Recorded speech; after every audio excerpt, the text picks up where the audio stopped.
नमस्कार साथियों, शोध आलेख माला में आपका स्वागत है। 8वें शोध आलेख माला में आज हम आपके लिए लेकर आए हैं लौह पुरुष सरदार पटेल की भारत की एकता व अखंडता में भूमिका। 8वां शोध आलेख प्रियंका अग्रवाल की कलम से लिखा गया है। साथियों, ये शोध आलेख सरदार वल्लभ भाई पटेल के उस योगदान की गाथा गाता है और उसकी उस भूमिका पर प्रकाश डालता है जिसकी बदौलत आज हम एक भारत श्रेष्ठ भारत और अखंड भारत के निवासी हैं। साथियों, जैसा कि हमें ज्ञात है कि ब्रिटिश साम्राज्य के पतन के बाद भारत अनेक देशी रियासतों और ब्रिटिश प्रांतों में विभाजित था। इन ब्रिटिश प्रांतों और देशी रियासतों को एकता के सूत्र में पिरोने का जो अखंड कार्य असंभव कार्य किया गया वो सरदार वल्लभ भाई पटेल के द्वारा किया गया।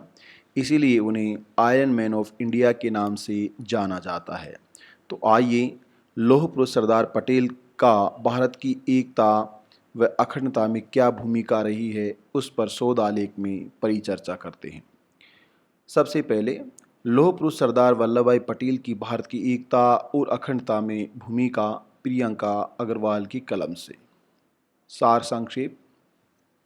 सरदार वल्लभ भाई पटेल ने भारतीय राष्ट्रीय आंदोलन को वैचारिक एवं क्रियात्मक रूप में एक नई दिशा देने के कारण राजनीतिक इतिहास में एक गौरवपूर्ण और अतुलनीय स्थान प्राप्त किया है। वास्तव में सरदार पटेल आधुनिक भारत निर्माण के मुख्य शिल्पकार थे।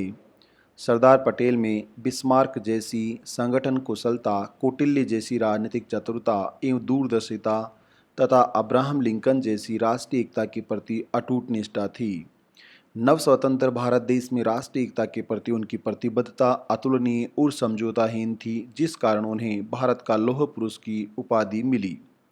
सरदार पटेल को आधुनिक अखिल भारतीय सेवा प्रणाली की स्थापना के लिए भारत के सिविल सेवकों के संरक्षक संत के रूप में भी याद किया जाता है। राष्ट्रीय एकता और अखंडता के लिए सरदार पटेल द्वारा देश हित में लिए निर्णयों तथा देशी रियासतों का एकीकरण, भारतीय प्रशासनिक सेवाओं और भारतीय पुलिस सेवा का गठन, हिंदी को राष्ट्रीय भाषा बनाने का प्रयास, भारतीय राष्ट्रीय आंदोलन में सक्रिय भूमिका आदि उनकी दूरदर्शिता, कर्तव्यनिष्ठा एवं परिश्रम अनुपम उदाहरण हैं जो सदैव अविस्मरणीय रहेंगी। इस शोध आलेख का मूल ध्येय राष्ट्रीय एकता व समानता के लिए भारतीय राष्ट्रीय आंदोलन में सरदार पटेल की भूमिका पर विमर्श करना है। मुख्य शब्द जिसमें शिल्पकार, राष्ट्रीय एकता और अखंडता, कर्तव्यनिष्ठा, एकीकरण, संगठन कुशलता और प्रतिबद्धता है। सामान्य परिचय। भारत एक विशाल एवं विविध संस्कृतियों वाला देश है जहां अनेक धर्म, भाषा, जातिगत समुदायों के लोग निवास करते हैं। स्वतंत्रता प्राप्ति के समय भारत के सामने सबसे बड़ी चुनौती राष्ट्रीय एकता व अखंडता तथा देशी रियासतों के एकीकरण की थी।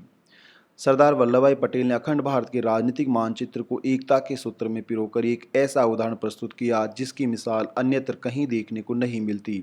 सरदार पटेल द्वारा भारत संघ की एकता के लिए देश हित में लिए गए निर्णयों तथा देशी रियासतों का एकीकरण कर न केवल भारत में अपितु पूरे विश्व में एकता की मिसाल कायम की जो उनकी दृढ़ता, सतत प्रयास और कुशलता की मिसाल मानी जाती है। सरदार पटेल की नज़र में राष्ट्रीय एकता एवं अखंडता का तात्पर्य विविधता को समाप्त करना नहीं बल्कि इस विविधता में एक रूपता लाना था। सरदार पटेल भारत माता के उन वीर सपूतों में से एक थे जिनमें देश प्रेम, समाज सेवा की भावना कूट कूट कर भरी हुई थी। अपनी दृढ़ता, आत्मबल, संकल्प शक्ति, दृढ़ निष्ठा एवं कर्तव्य निष्ठा के कारण ही वे लौह पुरुष के नाम से जाने जाते हैं। देश में स्वराज की स्थापना होने पर अपने ठोस अनुभव एवं दूरदर्शिता के आधार पर भारत के प्रथम गृह मंत्री और रियासती विभाग का मंत्री होने के नाते सरदार पटेल ने अखंड भारत का भव्य और सुंदर भवन खड़ा किया था। सरदार पटेल का भारतीय स्वतंत्रता आंदोलन में योगदान। वल्लभ भाई झावेर भाई पटेल का जन्म तत्कालीन ब्रिटिश भारत में बॉम्बे प्रेसिडेंसी के खेरा जिले के गांव नाडियाड में किसान परिवार में 31 दिसंबर 1875 को हुआ था। वे एक सफल वकील, प्रभावशाली राजनीतिक नेता और आधुनिक भारत के निर्माण के मुख्य शिल्पकार थे। देश की सक्रिय राजनीति में पटेल का आगमन सन 1917 में हुआ जब नवंबर 1917 में वे पहली बार गांधी जी के संपर्क में आए। 1918 में अहमदाबाद जिले में अकाल राहत कार्य का बहुत व्यवस्थित ढंग से प्रबंधन और खेड़ा जिले में वसूले जा रहे भू राजस्व के विरुद्ध आंदोलन का सफल नेतृत्व कर भू राजस्व को माफ करवाया। 1920 के असहयोग आंदोलन में भी सरदार पटेल ने बढ़ चढ़कर भाग लिया और स्वदेशी खादी आदि का प्रचार किया। वर्ष 1923 33 में सरदार पटेल नवगठित गुजरात प्रादेशिक कांग्रेस समिति के अध्यक्ष चुने गए। चोरी चौरा कांड और गांधी जी द्वारा असहयोग आंदोलन को समाप्त करने तथा गांधी जी की गिरफ्तारी के बाद जहां तक गुजरात का संबंध था, वहां के कार्य की जिम्मेदारी वल्लभ भाई पटेल के कंधों पर आ पड़ी। वल्लभ भाई ने इस बारे में दृढ़ संकल्प लिया कि गुजरात में गांधी जी कार्यक्रम को चलाया जाएगा। सरदार पटेल ने 10 लाख रुपए एकत्र करके गुजरात विद्यापीठ की स्थापना की।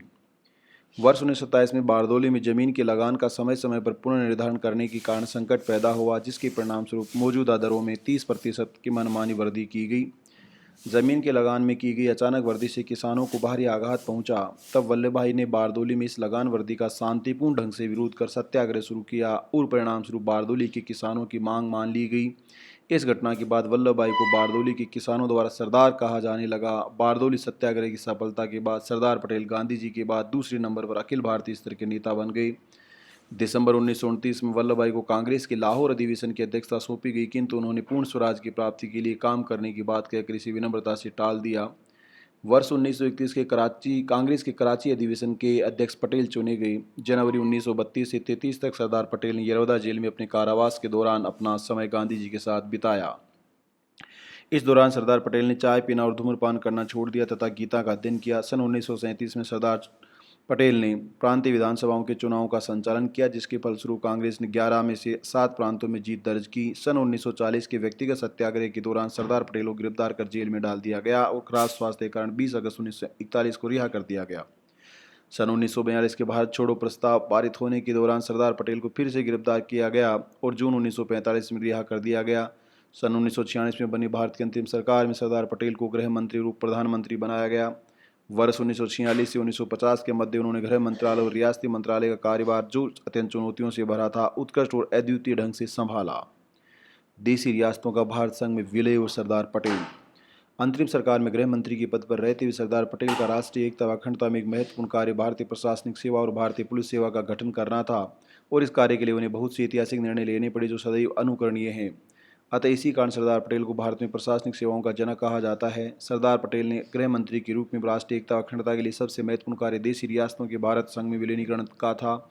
ये कार्य उन्होंने रियासती विभाग के सचिव वीपी मेनन के साथ मिलकर किया। मूल संविधान में राज्यों को 4 श्रेणियों ABCD में विभाजित किया गया था। भारत की स्वतंत्रता 15 अगस्त 1947 के बाद सरदार पटेल ने भारत में लगभग 565 छोटी बड़ी रियासतों को भारत में मिलाने का कार्य 3 चरणों में पूर्ण किया, जिसके प्रथम चरण में 21 देशी रियासतों को उन प्रांतों में मिला दिया गया जो भौगोलिक रूप में उन प्रांतों के निकट थे।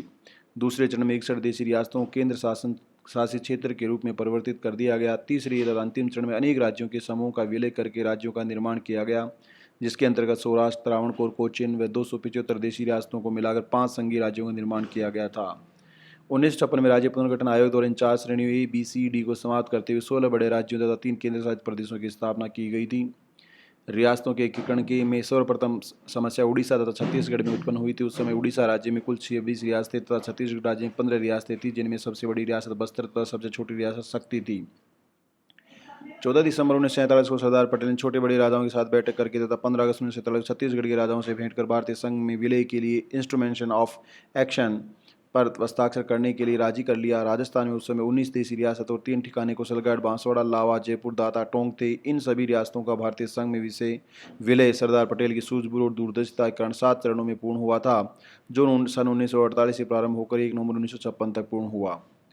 भारतीय संघ में पटियाला तथा पूर्वी पंजाबी रियासतों के संघ पेप्सू का विषय 15 जुलाई 1948 को किया गया। मध्य भारत की 25 रियासतों में से ग्वालियर तथा इंदौर दोनों रियासतों के राजाओं में आपसी मतभेद थे, जिसको ध्यान में रखते हुए पहले 2 नए संघों के निर्माण का प्रस्ताव रखा गया था, परंतु सरदार पटेल जानते थे कि 2 संघों के निर्माण से ग्वालियर तथा इंदौर के मध्य आपसी संघर्ष हमेशा चलता रहेगा और दोनों ही संघों का विकास नहीं हो पाएगा। अतः सरदार पटेल के समझाने पर मध्य भारत के निर्माण के लिए वहां के राजाओं ने सहमति दे दी। 28 मई 1948 को इस नवीन मध्य भारत का उद्घाटन जवाहरलाल नेहरू द्वारा किया गया था। 9 मई 1947 को त्रावणकोर के दीवान CP रामास्वामी अय्यर ने घोषणा कर दी थी कि भारत में ब्रिटिश सत्ता की समाप्ति के साथ ही त्रावणकोर भी एक स्वतंत्र राज्य बनेगा, लेकिन गृह सचिव VP मेनन व सरदार पटेल के प्रयासों द्वारा त्रावणकोर को भारत संघ में मिलाने के लिए राजी कर लिया गया। इसी तरह अनागत रियासत को भी 20 फरवरी 1949 को सौराष्ट्र का अंग बना लिया गया। उस समय भारत में हैदराबाद रियासत भारत की सबसे बड़ी रियासत थी।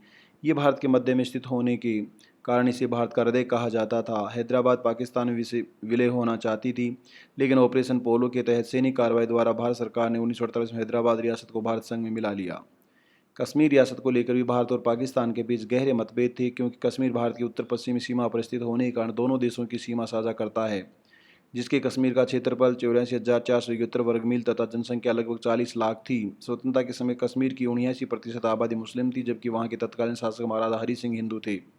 स्वतंत्रता प्राप्ति के पश्चात कश्मीर के महाराजा हरि सिंह कश्मीर को एक स्वतंत्र रियासत रखना चाहते थे तथा दोनों देशों भारत और पाकिस्तान में यथास्थिति समझौता रखना चाहते थे। 22 अक्टूबर 1947 को पाकिस्तानी सैन्य फौजों ने कश्मीर पर आक्रमण कर दिया तथा महाराजा हरि सिंह ने 24 अक्टूबर 1947 को पहली बार भारत सरकार से सहायता मांगी। तभी सरदार पटेल ने सुझाव दिया कि महाराजा को तभी सहायता दी जाएगी जब वे भारत में विलय पत्र पर हस्ताक्षर कर देंगी।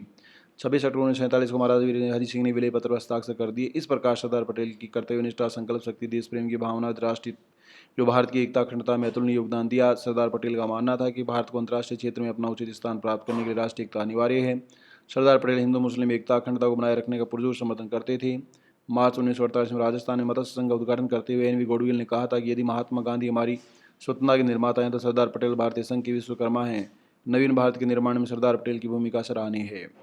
निष्कर्ष: राष्ट्रीय एकता अखंडता और समानता के लिए किए गए प्रयास, एक राष्ट्रभाषा, भारतीय राष्ट्रीय आंदोलन में भूमिका तथा देशी रियासतों के एकीकरण की सफलता आदि सरदार वल्लभ भाई पटेल की विवेकपूर्ण शक्ति व देश प्रेम की भावना से ही संभव हो पाए। इस प्रकार सरदार पटेल नवीन भारत के निर्माता व राष्ट्रीय एकता के बेजोड़ शिल्पी थे। आने वाली पीढ़ियां हमेशा सरदार वल्लभ भाई पटेल के जीवन से प्रेरणा लेकर आगे बढ़ती रहेंगी और राष्ट्रीय एकता और अखंडता में अपना अमूल्य योगदान देंगी। ये था साथियों सरदार वल्लभ भाई पटेल का भारतीय राष्ट्र की एकता और अखंडता को बरकरार करने में योगदान। आप सभी का धन्यवाद।